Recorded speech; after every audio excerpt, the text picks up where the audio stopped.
My father took care of Bigfoot from 1966 until the day he died in 2019. Pause. And the night of his funeral, it showed up. This isn't a story you can prove. You won't find it in any newspaper archive or local police report. This is a confession. The kind of thing you can only say when the person you were protecting is finally gone. I'm telling you this because for 53 years, my father lived a double life. A secret life on our 20 acres bordering the Gifford-Pinchot National Forest here in Washington. And now, that secret is mine. I'm going to tell you how it started, how he kept it hidden, and what he learned. I'm going to tell you why it came for him the night we buried him, because it's the only way I can even begin to understand the man he really was. The silence out here, it has a sound, and I need someone else to hear it. His credibility, my father's, was built into his bones.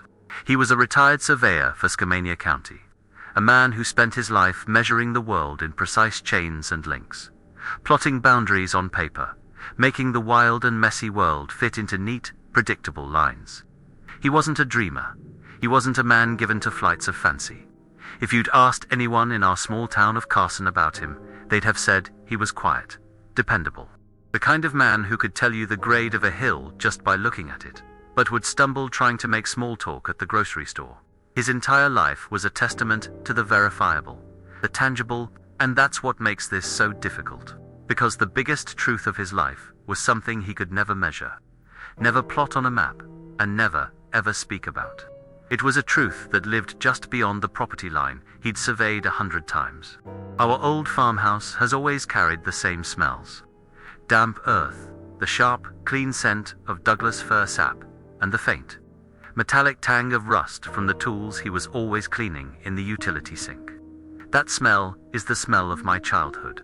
The soundscape was just as constant. The soft, drumming hiss of rain on the corrugated tin roof. A sound so common in this part of Washington, it's practically a form of silence. On clear nights, you could sometimes hear the distant, mournful moan of a foghorn from the Columbia River, a reminder that the rest of the world was out there, somewhere beyond the endless trees. But the dominant sound was the absence of it. The profound, heavy quiet of the old-growth forest that pressed in on all sides after the sun went down. A quiet so deep it felt like a physical weight. A quiet I now know he was listening to every single night. The reason I'm finally talking is I'm grieving a man. I'm only now realizing I never truly knew.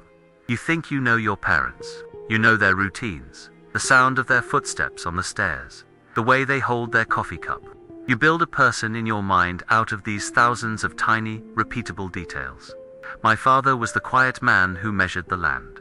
The man who taught me how to identify trees by their bark and how to find north using a shadow. But that man, the one I buried last week, was a carefully constructed fiction. Or, not a fiction, but an incomplete story. He was guarding a secret so vast it reshaped his entire existence. And he did it so perfectly that I, his own son, living under the same roof, never saw the full weight of it until he was gone. And now I'm left staring at the hole he left behind, a hole shaped like a question I never thought to ask. The night of the wake was cold for early autumn. The house was full of those quiet, respectful murmurs you get at funerals. The clinking of glasses, the shuffling of feet on the old hardwood floors. Neighbors and old friends of my father, all sharing memories of the surveyor, the quiet man, the good neighbor. They talked about his garden, about a property line dispute he'd settled back in the 80s, about the time he helped pull a car out of a ditch during a snowstorm. They were eulogizing the man I thought I knew. I was standing by the back door, just looking out into the pitch-black yard. The forest, a solid wall of darkness beyond the manicured lawn. The air was still. No wind, no crickets. Just the low hum of conversation from the living room behind me. An island of light and sound in an ocean of quiet. And then I heard it. It wasn't an animal sound. It wasn't a falling tree. It was a single, deliberate, powerful noise that cut through the night like a razor. The sound of a massive branch ant, I mean as thick as my own thighs, napping cleanly in two. Sound of a thick branch, snapping sharply. It was close. Maybe 100 yards out, right at the edge of the woods. The sound was so clean, so instantaneous, it was like a gunshot, but made of wood and force. It didn't echo. The forest just swallowed it whole, and the immense silence rushed back in, even heavier than before. Behind me, no one reacted. No one even paused their conversation. The sound was for me. I was the only one who heard it, or maybe the only one who understood what it meant. My entire body went cold. It was a full-body, primal reaction. The hair on my arms stood up, and a knot of ice formed in my stomach. Because I had heard that sound before, twice in my life. Once when I was a boy, and my father had grabbed my arm, his face pale, and pulled me inside without a word. The second time was about 10 years ago, when a wildfire was raging a few miles north of us. That same clean, violent snap echoed from the woods, and the next morning, my father just looked at me over his coffee and said, "It's moving south. We need to be ready." It wasn't a random event. It was a signal, a summons. Some things are older than the trees, and one of them was calling. Everyone else was inside, sharing polite memories and drinking my father's cheap whiskey. They were mourning the man on the surface. They were in the world of the living, the normal, the explainable. And out there, in the cold and the dark, was his ghost, his real legacy, the great unspoken secret of his life. And I was standing on the threshold between those two worlds. I had a choice. I could turn back, lock the door, and rejoin the wake. I could pretend I didn't hear it, that it was just the wind or a branch weakened by rot. I could choose the comfortable, shared grief of the man on the photographs, the surveyor, or I could answer the call. I could walk out into that suffocating darkness and face the truth he'd shouldered alone for over 50 years. The weight of that choice felt immense, as if the whole forest was holding its breath, waiting. To stay inside would be a betrayal. It would be to let his life's most important work die with him, to invalidate 53 years of devotion and silence. It would be easy, safe. But my father taught me one thing above all else. Not with words, but with his quiet, relentless routine, with his nightly walks to the edge of our property, rain or shine, snow or heat. He taught me that you finish what you start. You honor your commitments. A debt is still a debt. And I knew, with a certainty that chilled me to the bone, that he had just passed his debt on to me. There was no real choice at all. It was an inheritance. So I went. I slipped out the back door, closing it so softly it didn't even click. The murmurs from the house faded behind me, and the vast, cold silence of the night enveloped me. Every step I took on the damp grass felt loud, sacrilegious. The air smelled of pine and cold soil. I wasn't walking toward an animal. I was walking toward a responsibility. The pact, as I understood it, was born from a logging accident back in '66, years before I was born. He never told me the full story, just fragments. He was out surveying a new plot for a timber company, miles from any road. A deadfall cedar, a widowmaker, came down and pinned him. His leg was shattered. He was bleeding, going into shock. He was going to die out there. He swore something pulled the log off him. Not a bear. Not a cougar. Something that walked on two legs and left no tracks. He said he owed his life to whatever it was. And that's how it started. That's the motor of this whole thing. He started leaving a portion of his lunch pail at that same spot. A simple debt of gratitude. A can of peaches, half a sandwich. And that small act of thanks grew into a ritual that would define the rest of his hidden life. An unbreakable appointment at the edge of the world he knew. I was walking toward the continuation of that ritual, to let it know that even though he was gone, the debt would still be honored. I didn't know what I would find. I didn't know if I would even come back. I just knew I had to go. He drew a line between his two worlds, and for the first time, I was about to cross it. Pause if you've ever felt the weight of a secret you didn't ask for. If you know what it's like to stand on the edge of something you can't explain, then hit that like button and subscribe. Share this with someone who understands that the world is bigger than we think. You're going to want to stick around for what happened next. That walk to the property line felt like a mile, though I know it's barely a quarter of one. The damp night air clung to my clothes, and the only sounds were the squelch of my shoes on the wet ground and the frantic pounding of my own heart in my ears. The light from the house vanished behind me, swallowed by the trees, and I was plunged into a darkness so complete it felt liquid. My father had walked this path thousands of times. For him, it must have become as natural as breathing. For me, it was a trespass. I was an imposter, a pretender to a throne I never knew existed. I could feel the forest watching, not with malice, but with a deep, ancient curiosity.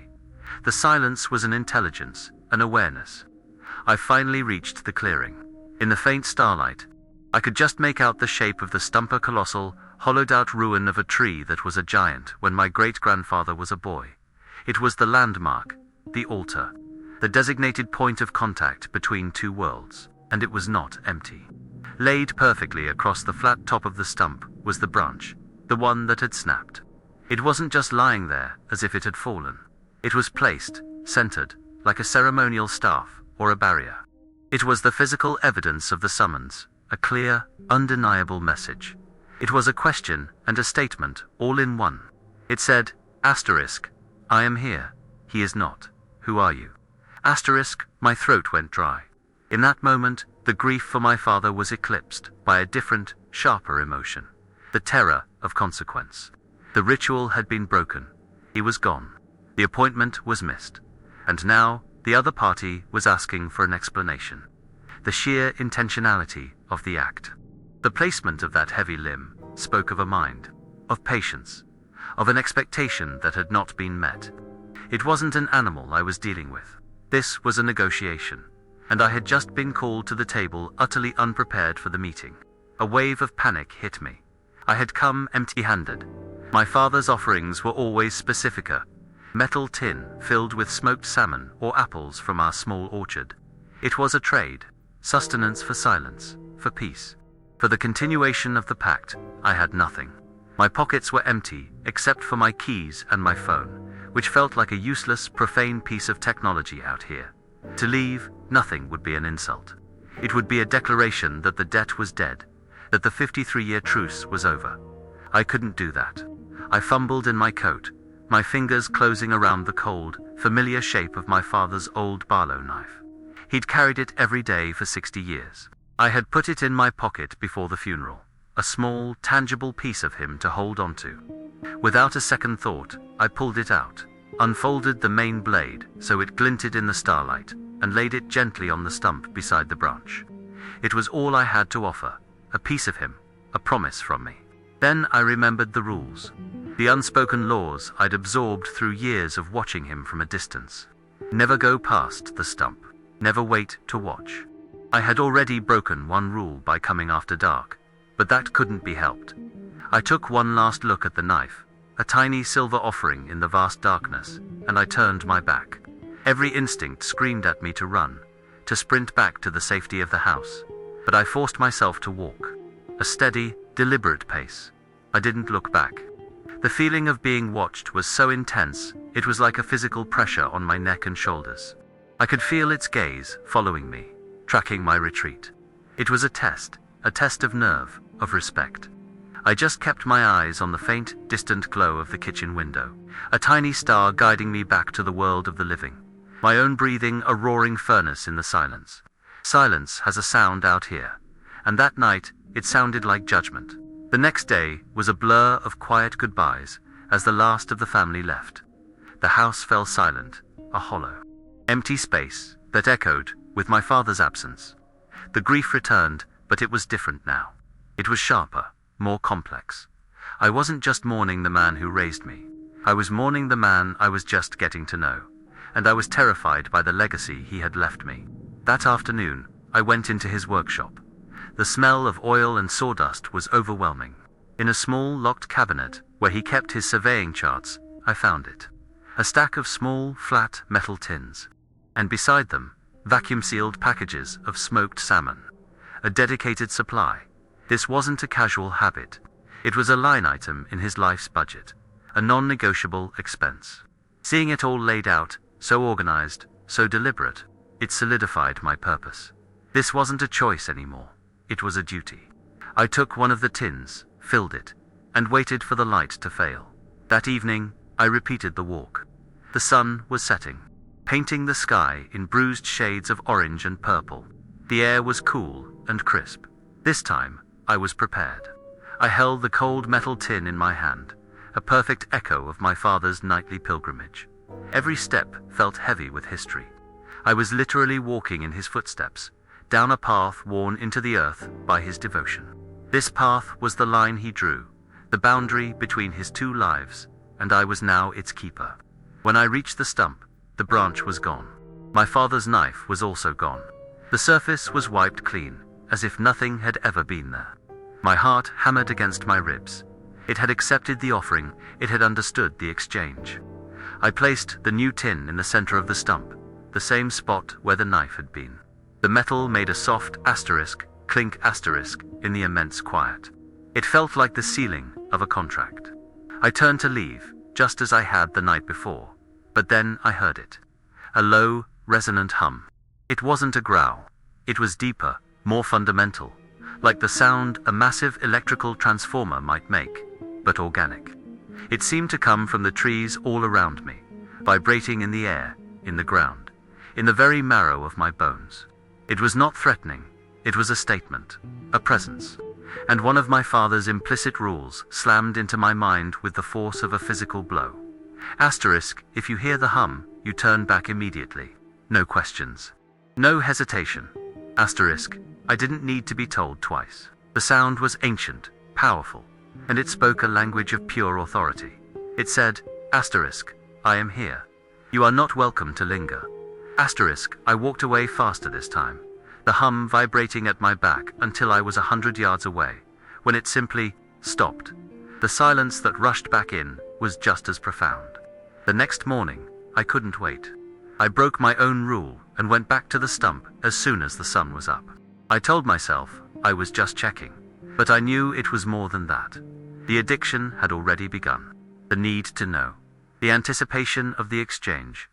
I walked the path in the bright, clear light of day, and everything looked so normal, so mundane. Just a forest, just a trail. But I knew better. As I approached the clearing, I saw the tin. It was sitting right where I'd left it. I picked it up. It was empty, and licked clean. But that wasn't what made my breath catch in my throat. Sitting perfectly in the center of the stump, where the tin had been, was a small, impossibly intricate lattice. It was woven from strips of fresh cedar bark, creating a complex, symmetrical pattern, like a piece of abstract art. It was delicate, beautiful, and utterly impossible for any known animal to have created.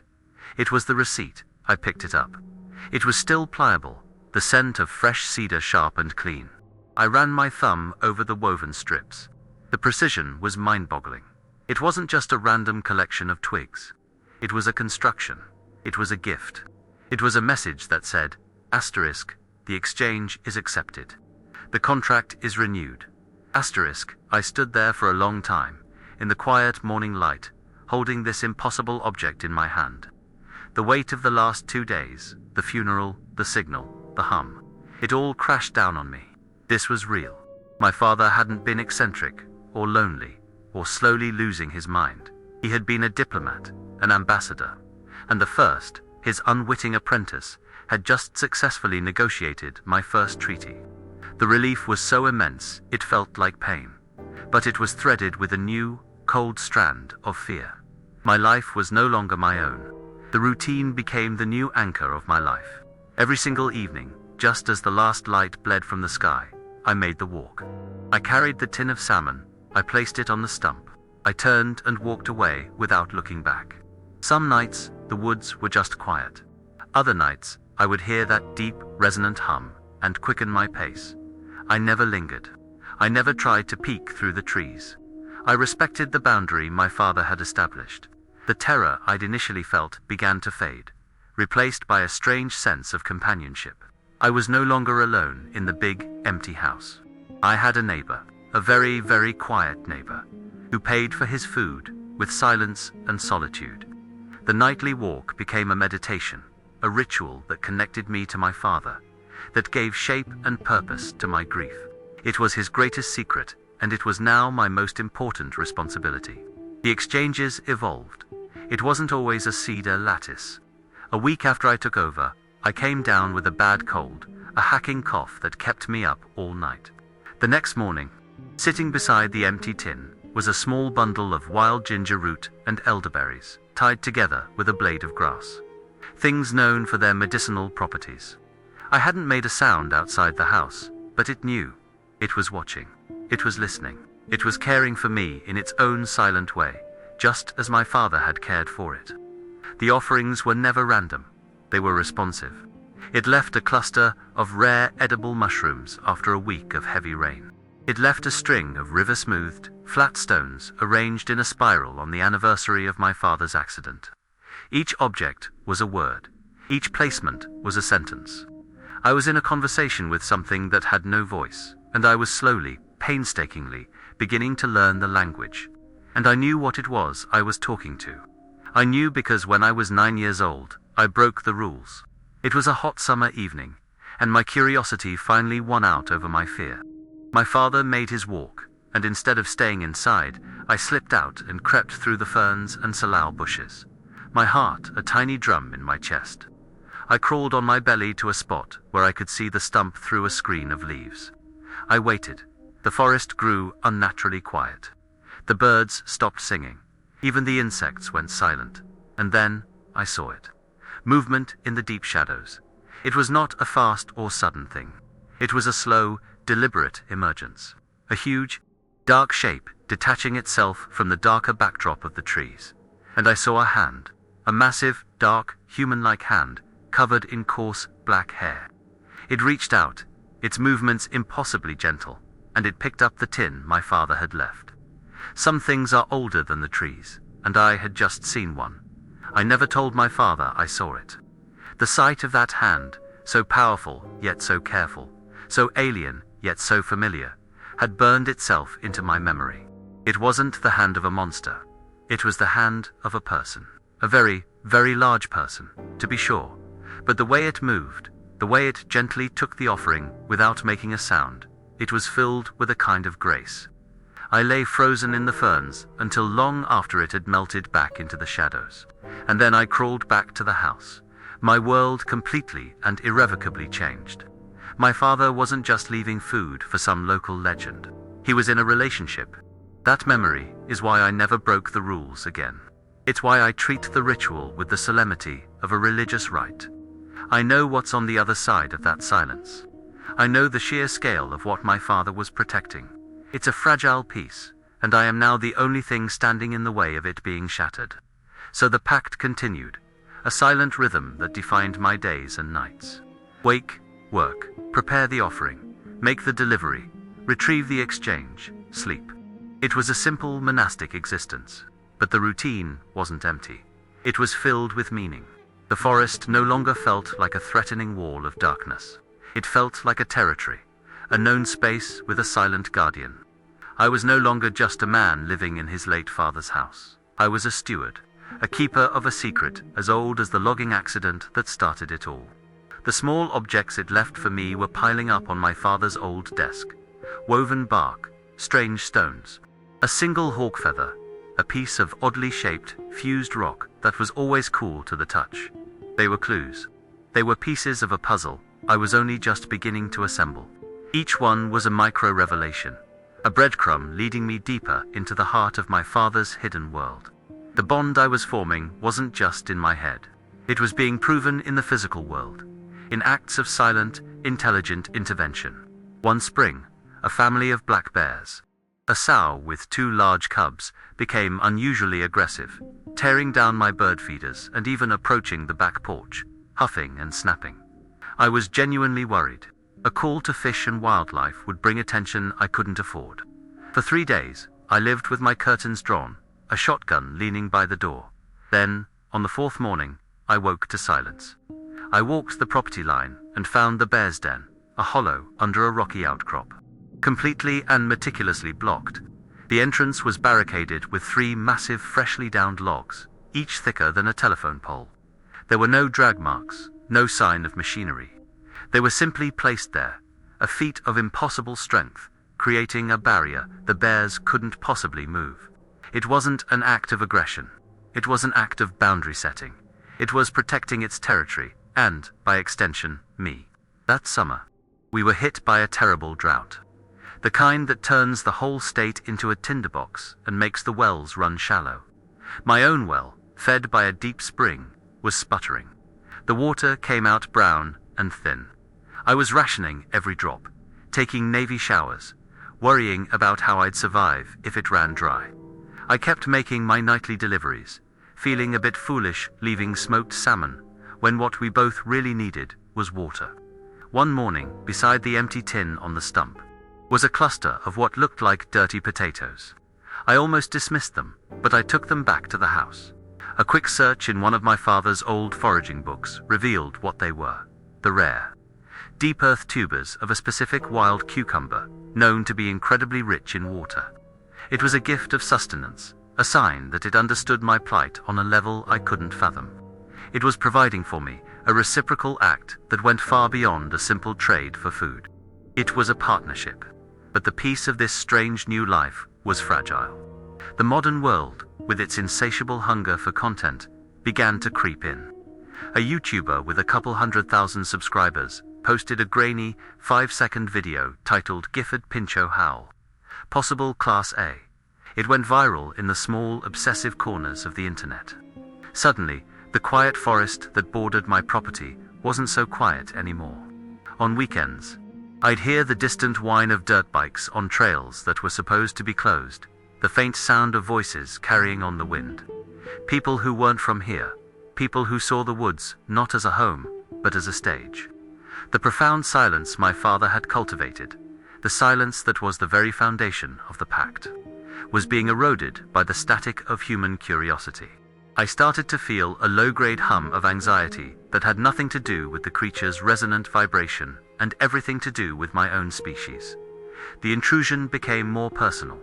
I started finding their trash. A discarded energy drink can near the creek. A granola bar wrapper caught in a fern just 50 yards from the path to the stump. These small acts of carelessness felt like violations, like graffiti on a cathedral wall. The worst was finding footprints, clear boot prints, in the soft mud where they shouldn't be, well within my property line. They were just exploring, I told myself. They were lost. But a cold knot of fear tightened in my gut. It forced me to change the ritual. I started making the deliveries later, well after dusk had bled into true darkness, using a red light headlamp to protect my night vision and minimize my signature. The walk was no longer a meditation. It was a mission, fraught with the risk of being seen. My heart pounded with a new kind of fear, not of the ancient thing in the woods, but of a chance encounter with a weekend warrior holding a smartphone. I became paranoid. I started doing something I'd seen my father do years ago, something I'd thought was just an old man's eccentricity. After every delivery, I'd take a pine bough and walk the path backwards, sweeping away my own tracks. The act felt both absurd and deadly serious. I was a man in his 40s, in the 21st century, erasing his footsteps in the woods to hide a secret from the 19th. The weight of it all began to press on me. I wasn't just honoring a debt anymore. I was actively engaged in counter-surveillance against my own kind. The quiet solitude of my life had curdled into a state of constant, vigilant isolation. A debt is still a debt, I'd repeat to myself. My father's words becoming a mantra. But now I understood that the debt wasn't just a can of salmon. The price was my own peace of mind. Every rustle of leaves, every distant car door slam sent a jolt of adrenaline through me. The outside world kept pressing in. The local paper in Stevenson ran a story about the unprecedented influx of crypto tourists and the strain it was putting on the Skamania County Sheriff's Department. There was talk among the county commissioners of reopening old, overgrown logging roads for recreational access to ease the burden on the main trails. This was a more insidious threat. It wasn't just a few careless hikers. It was a systemic change. The grinding gears of bureaucracy and commerce threatening to flatten the delicate ecosystem of secrecy my father had spent a lifetime maintaining. My 20 acres, which had always felt like a fortress of solitude, now felt like a small, shrinking island in a rising tide of noise and exposure. I felt besieged, trapped between a promise I had to keep and a world that would never, ever understand. I was living on a razor's edge. Then the near disaster began. Not with a loud noise, but with a quiet sign. I was doing a perimeter walk one afternoon when I found it. A set of fresh boot prints, different from the others. These weren't from a wandering hiker. The stride was short. The impressions deep. This person had been moving slowly, deliberately, scanning the area. They were scouting. My blood went cold. A few yards further, I found the real signal. A small, almost invisible piece of blaze-orange surveyor's tape tied to a low-hanging branch of a hemlock. It pointed directly toward the clearing with the stump. My heart seized. It wasn't a Forest Service marker. It was a private marker. Someone wasn't just stumbling through the woods. They were mapping a path, and that path was leading them directly to the heart of my world. Over the next 2 days, I found 3 more pieces of tape, each one drawing the net tighter. They formed a discreet, but undeniable, trail leading from an old, forgotten game path straight to my secret place. These people were methodical. They were patient, and they were getting closer. The paranoia I'd been living with bloomed into full-blown terror. The forest, my sanctuary, turned against me. Every shadow seemed to hold a human shape. Every snapping twig sounded like a footstep. I stopped sleeping more than an hour at a time, getting up to stare out the windows into the blackness, straining to hear something other than the beating of my own heart. The phrase my father used to say echoed in my mind. Asterisk, some things are older than the trees, asterisk. But I was learning a new, terrifying truth. Nothing is more persistent than a human with a theory. They would tear down the whole forest to prove they were right. I finally found it on a Tuesday morning. I'd made my delivery the night before in a state of high anxiety, and I went back at dawn, unable to stay away. And there it was, strapped to the trunk of an old-growth Douglas fir, about 40 yards from the stump, positioned with a clear line of sight. It was a motion-activated trail camera, a professional-grade one, housed in a speckled camouflage case. Its dark, impassive lens aimed like a sniper scope right at the spot where I placed the tin every night. The violation was so profound, it made me feel physically ill. A cold, silent, electronic eye was now standing guard over the altar. For all I knew, it had already recorded me. It had already captured the impossible. The sheer, calculated intrusion felt like a sacrilege. The silence of the clearing was gone, replaced by the imagined, incessant asterisk click asterisk of a digital shutter. My mind raced. A wave of pure animal panic washed over me, but my father's quiet, methodical nature took over. I couldn't smash it. They'd know it was deliberate. They'd come back, maybe with more cameras, and they'd be more careful. I couldn't just leave it. The next delivery, or worse, the creature's appearance, would be captured and uploaded to the world before I even got back to my house. I had to neutralize it. I had to remove the threat without revealing my hand. And then I remembered the old, canvas-covered army trunk in the back of my father's closet. Inside, smelling of cedar and decay, was his ghillie suit, a relic from his younger, more paranoid days. I realized with a jolt that this wasn't a new problem. He had fought this fight before. He had defended this ground. The secret didn't just require offerings, it required warfare. That night, I became a ghost. Dressed in the musty, foliage-covered suit, I left the house long after midnight. The world was lit only by a sliver of moon. I didn't take the path. I crawled on my hands and knees through the damp ferns and thorny salal bushes, moving an inch at a time. Every sound was magnified into a catastrophe. The snap of a twig under my hand sounded like a rifle shot. The rustle of my own suit was a roaring inferno. The fear of being seen was suffocating. I wasn't scared of the creature. I was terrified of a pair of night vision goggles of some overridger enthusiast waiting in the bushes for his prize. For the first time, I felt what it must feel like. I was the cryptid, the thing in the dark, a monster of leaves and twigs, desperately hiding from human eyes. Reaching the base of the fir tree felt like summiting a mountain. My hands were shaking, my breath coming in ragged, silent bursts. I could see the small, dark rectangle of the camera against the trunk. Slowly, painstakingly, I worked at the nylon strap, my fingers numb and clumsy with cold and adrenaline. The plastic buckle finally gave way with a soft click. I had it. I held the cold alien object in my hand. In the darkness, I carefully opened the waterproof housing. My plan was simple, not destruction, but deceit. I popped out the small SD card and slipped it into my pocket. It felt like I was stealing a soul. Then I removed the batteries. I clicked the housing shut and, with the same agonizing slowness, restrapped the dead, useless camera to the tree. Let them think it malfunctioned. Let them blame the batteries or the damp. All I needed was to buy time. The crawl back to the house was even worse. The adrenaline was gone, replaced by a deep, trembling exhaustion. I was covered in mud, scratched, and emotionally hollowed out. Back inside, I leaned against the locked door. The memory card, a hard, sharp rectangle in my pocket. The relief was fleeting, almost immediately consumed by a new, cold certainty. This wasn't the end. This was the beginning. They had found the spot. They would be back.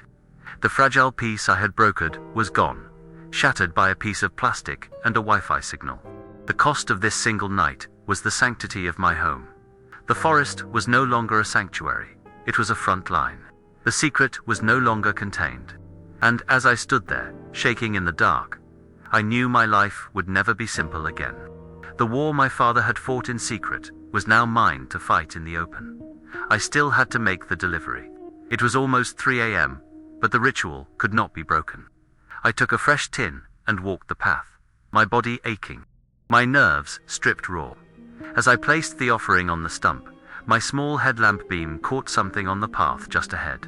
It was a single, large, flat stone, placed directly in the middle of the trail.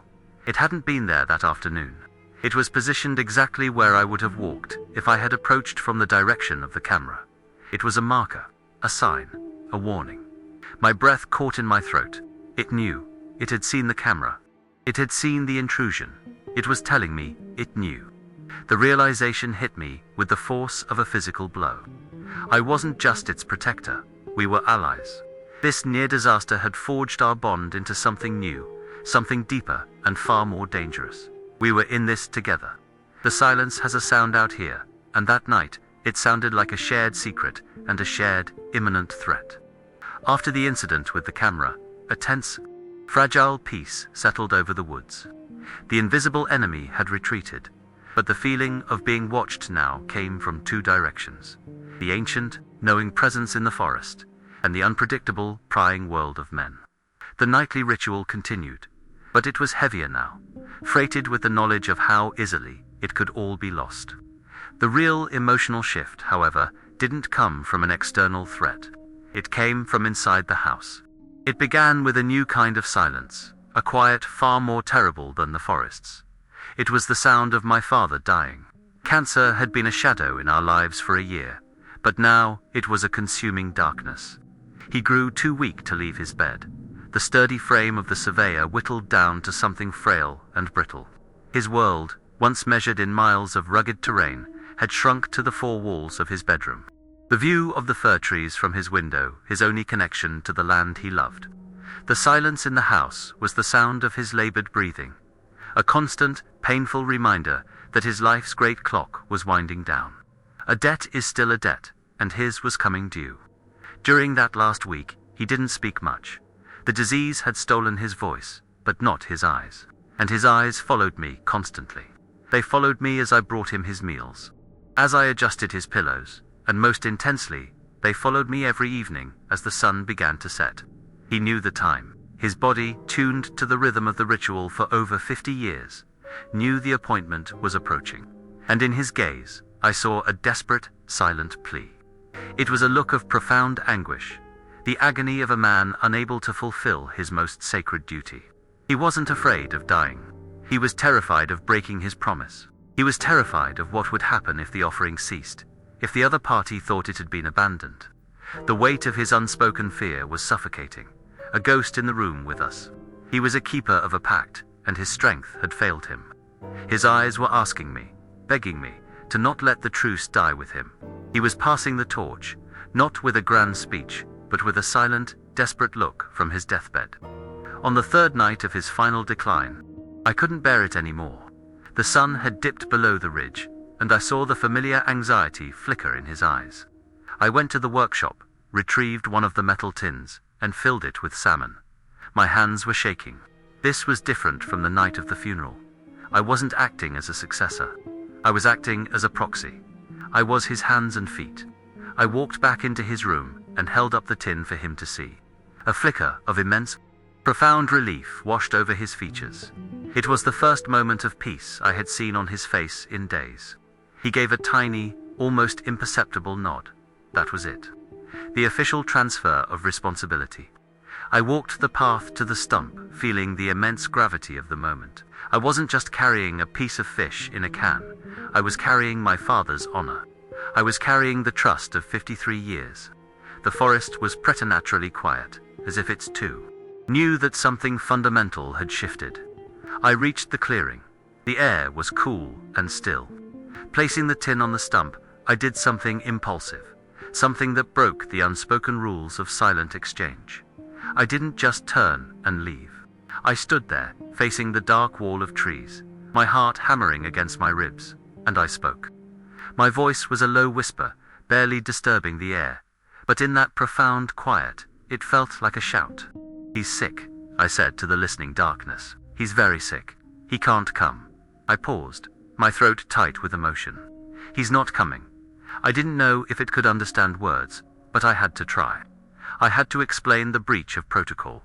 It was a plea for understanding, an appeal from one life to another. I felt the immense ancient weight of the forest's attention on me, a pressure that was neither hostile nor friendly, but simply aware. After a long moment, I turned and walked away, leaving my words to hang in the silent air, an offering just as real as the tin of salmon. The next evening, I made the walk again, my gut clenched with a new kind of dread. What if my words had been a mistake? What if speaking had been the one unforgivable transgression? The rules were there for a reason. Maybe silence was the only acceptable language. As I entered the clearing, my worst fears seemed to be realized. The tin was still there. Sitting exactly where I had left it, it was untouched. My heart sank. For 53 years, the offering had never been refused. This was it. I had failed. I had broken the pact on my very first attempt as his proxy. The creature had taken my words not as an explanation, but as a severing of the contract. The rejection felt absolute. A cold, hard judgment delivered in the form of an ignored offering. I stood there, a wave of failure and grief washing over me. I had not only failed my father, but I had insulted the being he had spent his life respecting.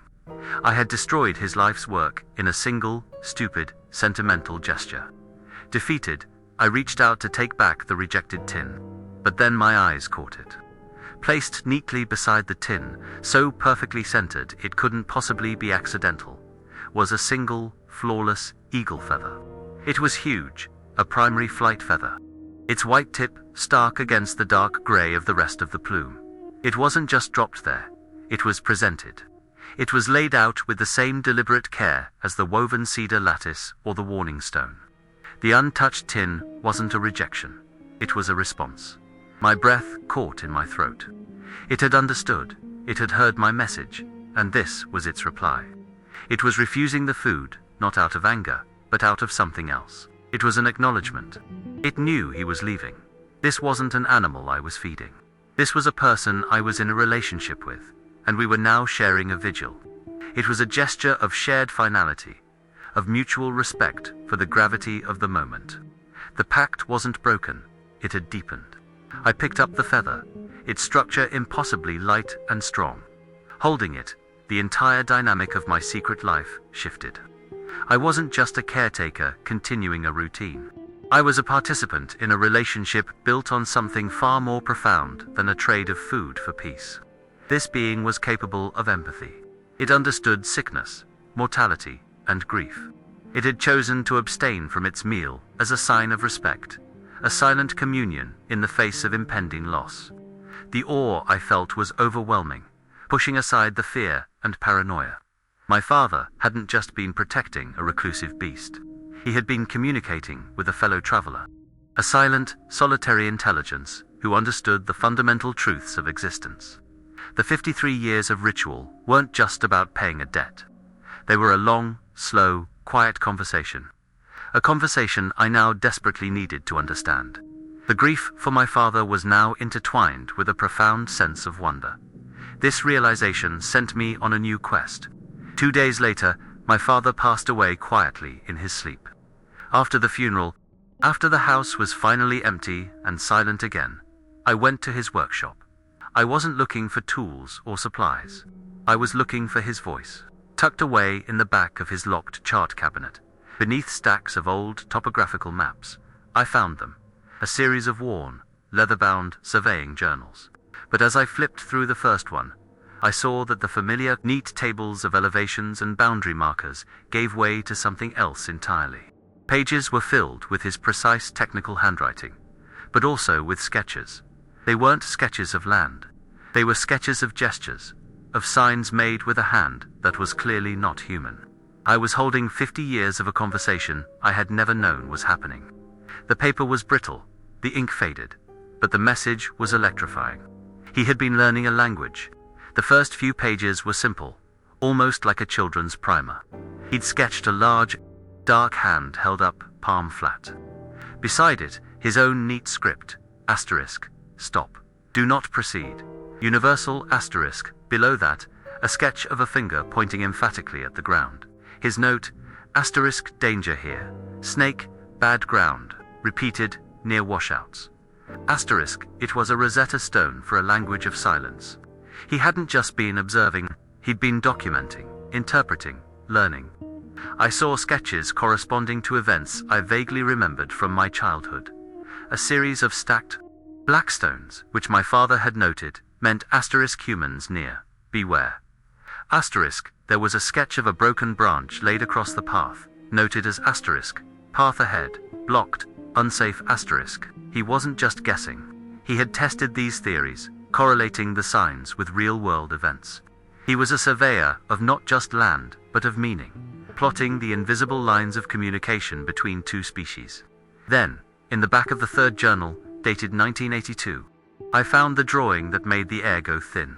It was a more complex gesture, one he had drawn and redrawn several times, as if struggling to capture it perfectly. It showed the hand pointing a single finger toward the sky, holding it there for a moment, then bringing the same hand down to tap its own chest, twice. The gesture was repeated on the page, a sequence. My father's notes beside it were frantic, questioning, unlike his usual calm prose. Asterisk points to sky, then self, from the sky. Fire, in the sky. What did he mean? 66. Remembers the fire. Asterisk, the words hit me like a physical blow. The fire in the sky was a phrase my father had used exactly once, describing the day of his accident. A flash, a noise, before the tree fell. I was staring at a symbol I could not comprehend, but my entire body screamed that this was the key. This was the central defining secret. It wasn't just an intelligent creature. It was something more, something else. I sat there on the dusty floor of the workshop for hours, the journal open in my lap, the eagle feather on the desk beside me. The room smelled of oil and old paper, the smell of my father. I was holding his secret, and it was infinitely larger and more profound than I had ever imagined. The puzzle pieces were all there. The crash, the rescue, the 50-year debt, the hatred of loud noises, the intelligent warnings, the gestures, the impossible knowledge of medicine, the empathy, the shared grief. And now this, a hand pointing to the stars, and then to itself. The weight of it all was crushing and exhilarating. For the first time, my grief for my father wasn't just about loss. It was about the desperate, frantic need to understand the legacy he'd left me. He drew a line, and I had crossed it. Now I had to learn to speak the language of the other side. Pause. The story is just getting started. And the stakes are about to get so much higher. If you're invested in this journey with me, if you want to know what that symbol means, and what happens when the outside world finally closes in, do me a favor. Hit the like button, subscribe to the channel so you don't miss the conclusion, and share this with someone you think needs to hear it. Your support is the only thing that makes telling this story possible. Stay with me. You need to hear how this ends. The day after my father was in the ground, they came. It wasn't a black helicopter or a shadowy van. Nothing so cliché. It was a pristine, almost blindingly white SUV, with the green shield of the US Forest Service on its door. It crunched up my gravel driveway with a sound of quiet bureaucratic efficiency that felt more invasive than any siren. A woman stepped out. She was probably in her late 30s, her hair in a severe bun, wearing a uniform so crisp it seemed to repel the damp Washington air.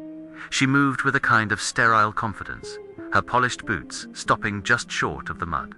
"Mr. Evans?" she asked, her voice pleasant but devoid of warmth. She introduced herself as Dr. Eris Thorne, a biologist with the Regional Ecological Monitoring Program.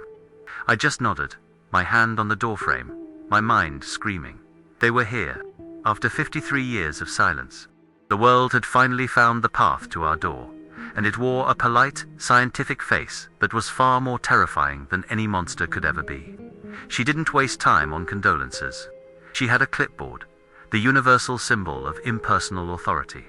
"We're investigating a series of anomalies in this specific quadrant," she began, tapping a map on her tablet.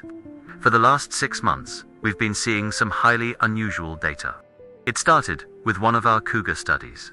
We have several big cats collared in the Gifford Pinchot, and one of them, Cougar 7, has a tag that consistently shorts out whenever it enters a 2 square mile radius centered. Well, centered almost directly on your property." My blood ran cold. It wasn't a myth they were chasing. It was a signal, a ghost in their machine. I tried to keep my face a mask of polite confusion. "The tag doesn't just go offline," she continued, her eyes fixed on me. "It sends back a burst of corrupted data, like it's being hit with a powerful electromagnetic pulse. We've also registered corresponding low-frequency seismic events that don't match any known geological patterns." Her gaze was unnerving. It wasn't hostile, just comprehensive. While she spoke, her eyes left my face and scanned everything.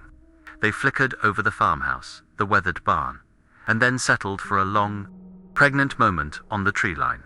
Specifically, they settled on the barely visible opening in the undergrowth that marked the beginning of the path. The path my father had worn into the earth. The path I now walked every single night. My own personal highway to the impossible.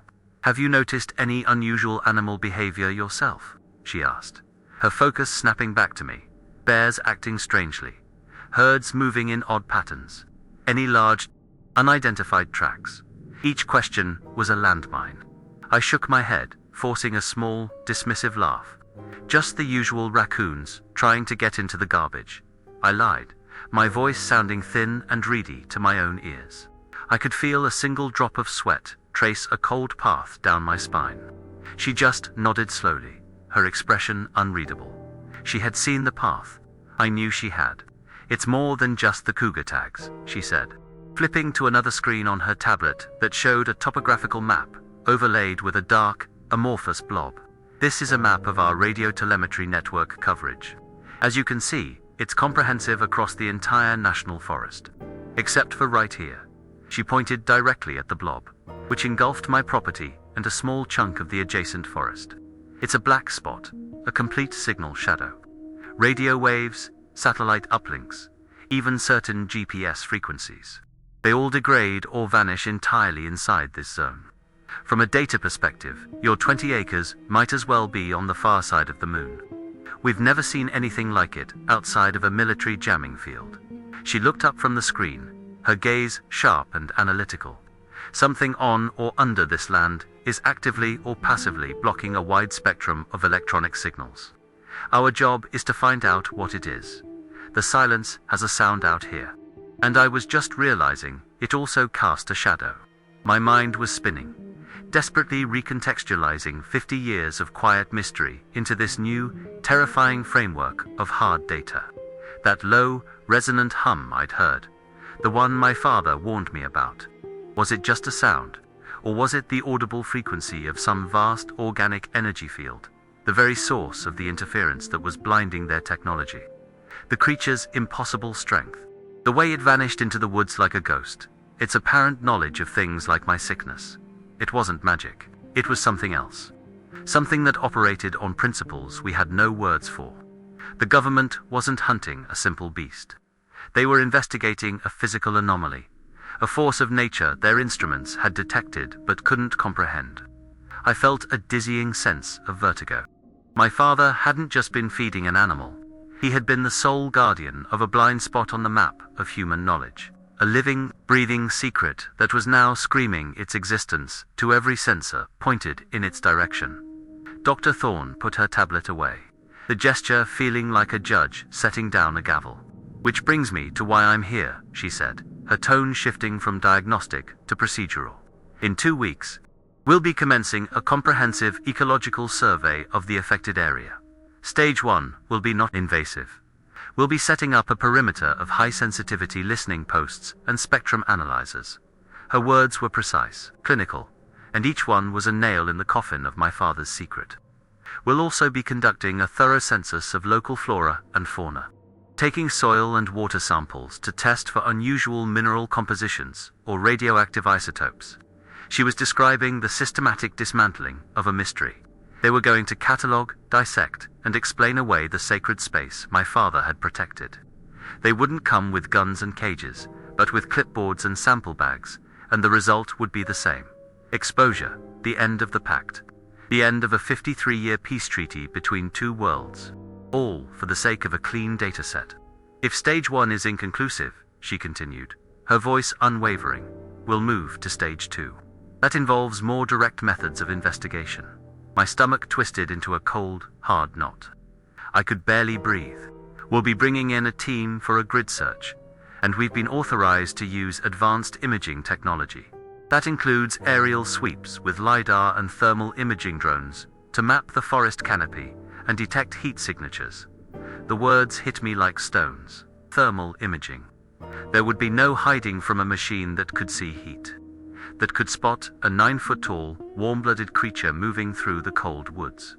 "And for the seismic anomalies," she added, as if delivering the final blow, "we'll be employing ground-penetrating radar to map subterranean structures and identify the source of the low-frequency vibrations." They were going to see through the trees, see through the darkness, see through the very earth itself. There was nowhere left to hide. The war wasn't coming. It was already here, and I had no weapons to fight it. She gave me what I'm sure she thought was a reassuring smile, but it looked predatory. "Obviously, a large portion of the anomaly is on your private property, Mr. Evans. We'd much rather do this with your full cooperation. It would make things go a lot smoother." It wasn't a question. It was a directive wrapped in polite language. The institution was asking for my permission to destroy my life. "You've lived here a long time. Your father before you. Anything you can tell us, any small detail that might seem insignificant, could be a huge help. Any old stories, local legends, sinkholes, anything that might explain what we're seeing." She was holding out a pen, offering me the chance to become the betrayer, to trade my father's entire legacy for a pat on the head from the government. I had to look this calm, rational, intelligent woman in the eye and lie. "Nothing I can think of," I said, my voice a dry croak. "It's just woods. Always has been." The lie felt like acid in my mouth. A debt is still a debt, I thought. But this debt was getting heavier by the second. She finally left, the white SUV disappearing down the road, leaving a cloud of dust and a profound, ringing silence in its wake. But the peace was gone. The paranoia, once a low hum in the back of my mind, was now a screaming siren. Every time a car passed on the distant highway, I flinched, thinking it was her SUV returning. I started closing the curtains during the day. I felt naked, exposed. The simple farmhouse, no longer a refuge, but a stage. I'd stare out at the woods, wondering if they were already out there, just beyond the tree line, with long-range microphones and telescopic lenses. The silence of the forest was no longer a comfort. It was a vacuum where my anxieties could breed. The weight of the secret of the coming invasion was a physical presence. I stopped sleeping. I'd sit in the dark, my father's old shotgun across my lap, listening, waiting, feeling the invisible net of technology and bureaucracy tightening around my small, impossible world. I was a man on an island, watching the tide rise, knowing it would drown me. And in those long, sleepless nights, the true nature of the threat became horribly clear. Dr. Thorne and her team weren't evil. They weren't trophy hunters, in a way that made them far more dangerous. They were driven by the relentless, dispassionate human need to know, to categorize, to explain, and to control. If they found it, they wouldn't kill it. They would study it. They would tranquilize it, tag it, sample its blood and tissue, record its vocalizations, map its genome. They would turn a being capable of empathy, of grief, of communication into a specimen. They would reduce 50 years of a complex, silent relationship to a series of footnotes in a scientific paper. Its personhood would be annihilated. My father, I realized, hadn't just been hiding a creature. He had been protecting a person from being turned into a asterisk thing. Asterisk. The coming confrontation wasn't about man versus monster. It was about preserving a soul against the crushing, methodical force of human curiosity. And I was the only person alive who knew there was a soul there to save. That night, a feeling I can only describe as an instinctual pull drew me from the house. There was no sound, no signal. But the silence itself felt different. It was charged, expectant. Time was running out. The 2 weeks Dr. Thorne had given me felt like an eternity and no time at all. I walked the path to the stump, not with a tin of salmon, but with the weight of impending doom on my shoulders. I was going to say goodbye. I was going to tell it that I had failed, that the world was coming, and that it had to run. As I stepped into the clearing, the moonlight fell on a scene that stopped my breath. It was there, not hidden in the shadows, but standing in the open waiting for me. It was old, ancient. Its dark fur was heavily streaked with grey, especially around the massive stooped shoulders and the deep-set, intelligent eyes. It looked tired. It looked like a king in exile. It looked at me, and for the first time, it didn't feel like an animal or a secret. It felt like a person, and it knew. It knew they were coming. It remembers everything. It slowly, deliberately, raised its massive hand and repeated the gestures from my father's journal, the ones that had haunted my sleep. It pointed a long finger toward the star-dusted sky, a single, unwavering point into the infinite black. Then, it brought that same hand down and tapped its own broad chest, twice. Asterisk from there. I am from there. Asterisk, my mind screamed, finally understanding the symbol. But it wasn't finished. It held my gaze, its own eyes filled with a profound, weary sadness, and it added a new motion, one I'd never seen before. It made a tight fist, held it out between us, and then, slowly, silently, opened its hand. It wasn't a threatening gesture. It was an unfurling, like a flower blooming in reverse, a soft, silent bursting, a quiet explosion. It repeated the sequence, pointed to the sky, tapped its chest, and then the silent, bursting bloom of its hand. My father's words from his journal echoed in my head. Asterisk, fire in the sky. Asterisk. And then it did one last thing. It pointed to the ground, to the exact spot where my father had been pinned by that cedar log in 1966. The truth didn't arrive as a thought. It landed on me as a physical force, a blow that buckled my knees and stole the air from my lungs. The fire in the sky my father saw wasn't a meteor. It was a crash. The falling cedar wasn't a random logging accident. It was a consequence of that event. This being, this silent giant, hadn't just rescued a man from under a log. It had rescued a man from the wreckage of its own arrival. It wasn't a native creature of Earth, a missing link that science had overlooked. It was the sole survivor, a castaway, a refugee from a disaster that happened among the stars. My father hadn't been feeding Bigfoot for 53 years. He had been sheltering an extraterrestrial, a being who had lost everything and found itself stranded in a world that would want to dissect it. The entire history of my family, the secret that defined my father's life and now my own, was rewritten in that one silent moment under the moon. And as this cosmic, world-shattering revelation settled into my bones, a beam of light cut through the darkness. Mr. Evans. Dr. Thorne's voice was sharp, cutting. She stood at the edge of the clearing, her powerful flashlight beam sweeping across the space, pinning me in its glare. The creature, the survivor, didn't run.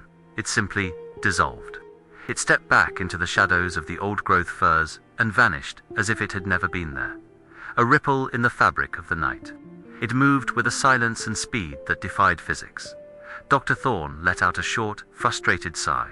"I heard a noise. Did you see something?" she asked. Her beam continuing its sweep. She hadn't seen it. She had missed it by seconds. Her light was too focused, too narrow. She was looking for an animal, not a ghost. But then her beam stopped. It landed on something on the ground, something her quarry had left behind in its silent departure. A small piece of metal, no bigger than my hand. It was warped, scorched at the edges, and it gleamed with a dull, unnatural luster in her light, covered in markings that were not of this world. My choice was instant. It wasn't even a choice. It was a reflex, an inheritance. The lie came to my lips before I had time to think, my voice shaking but firm. "My dad's old still," I said, stepping between her and the object, blocking her view. "He used to tinker with one back here ages ago. Heard a noise myself, thought it was a scavenger, a bear maybe. Knocking things over. My heart was a jackhammer against my ribs, but my face was a mask of weary annoyance. I was trading the single greatest discovery in human history for the continued safety of a person I had only just begun to understand. I was choosing the legacy of my father, the quiet man who kept his promises, over the screaming headlines of the world. Honestly, Dr. Thorne, you'll find a lot of his old junk back here if you look hard enough." He never threw anything away. I held my breath, waiting for her to call my bluff, to push past me and claim her prize, the first irrefutable piece of evidence. She hesitated, her flashlight beam fixed on my face, her eyes trying to read the truth behind my lie. I could see the conflict in her, the scientist who had data pointing to something extraordinary, versus the professional who was trespassing on private property in the middle of the night. My lie was plausible enough. This was rural Washington, after all. An old moonshine still wasn't the strangest thing to find in the woods. I'll get rid of the junk in the morning," I said, my voice low. "Don't want any hikers hurting themselves on it." I bent down slowly, my body shielding the object, and picked it up. It was strangely light for its size, the metal cool and smooth despite its scorched appearance. I closed my fist around it, the alien script pressing into my palm. "Right," she finally said, lowering her light. "Well, sorry to disturb you, Mr. Evans." She didn't believe me, not really, but she had nothing. I had the proof in my hand, and I had just buried it under the most mundane lie I could invent.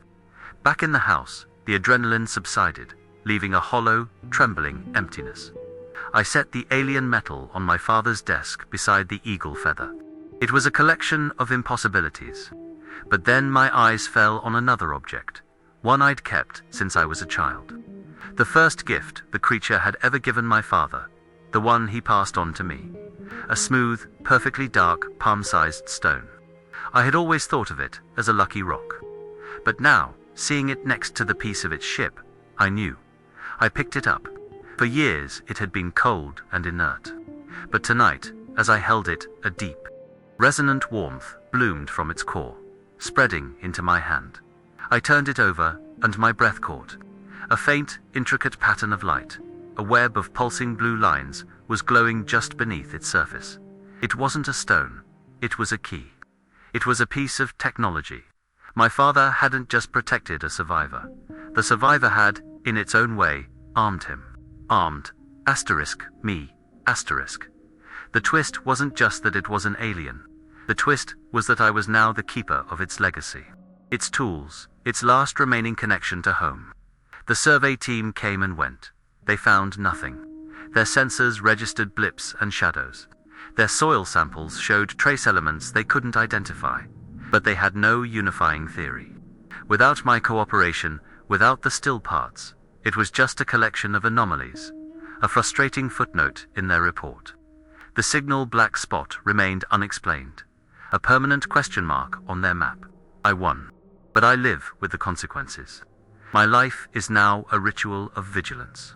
I make the nightly walk, but the offering is no longer just a payment on a debt. It is a quiet confirmation between allies, a signal that the watch continues. We never speak. It never shows itself in the open again. But I know it's there. The bond is deeper than ever, forged in a shared, silent conspiracy against the modern world. The silence has a sound out here, and now I know what it is. It's the sound of a secret being kept. It's the sound of a promise being honored, one day at a time. Under a sky full of stars it can no longer reach. My father's legacy wasn't in the land he measured or the neat lines he drew on maps. It was in the one, single life he shielded from a world that would have torn it apart.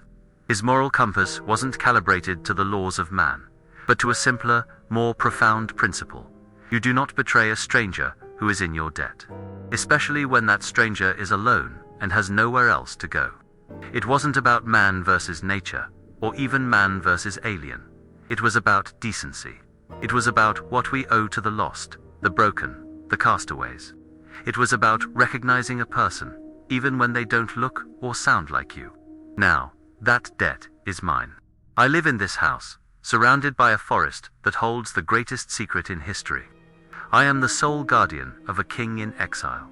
I am a surveyor of a boundary between worlds, and sometimes, late at night, I hold the key in my hand, feel its warmth, and wonder if it's a map home, or if it's the only piece of home it has left. We don't own this land. We are just visitors here, all of us. Some from down the road, and some, perhaps, from much, much farther away. My father understood that. He spent his life measuring the earth, only to learn his greatest duty was to a piece of the sky. Now, that duty is my life's work. It's a lonely, quiet existence, but it is not empty. Because every night, when I walk to the edge of the woods, I know I am not alone. I am part of a story 53 years long, a story of an impossible friendship, a silent promise, and a debt that spans the stars. And I will honor it until my last day. Thank you for listening to my confession. It's a weight off my soul to finally tell someone. If this story meant something to you, if you believe that there are things in this world bigger than our understanding, please hit that like button, subscribe, and share this story with someone who needs to hear it.